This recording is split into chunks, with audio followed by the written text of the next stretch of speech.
আমরা এই একটা নিউজ পেলাম সাংবাদিক ইলিয়াস হোসেনের মাধ্যমে যে তিনি জানিয়ে দিচ্ছেন যে শেখ হাসিনা পদত্যাগ করেছেন, তাকে গণভবন থেকে সেনাবাহিনী প্রোটোকল দিয়ে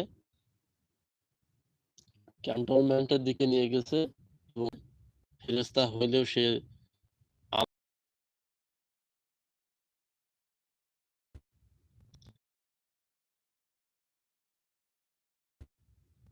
এইমাত্র আবার একটা নিউজ আসছে হাসিনা দোসরা ইকবাল কবির ভূঁইয়াকে নিয়ে নতুন সরকার সাজানো নাটক করছে সেনাবাহিনী। কোনোভাবে শেখ হাসিনা রেহানা বেলা 2:30টায় বঙ্গভবন থেকে একটি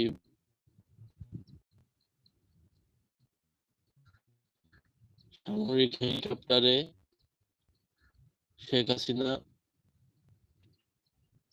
উড্ডয়ন করেন। এই সময় তার সঙ্গে তার ছোট বোন শেখ রেহানা ছিল।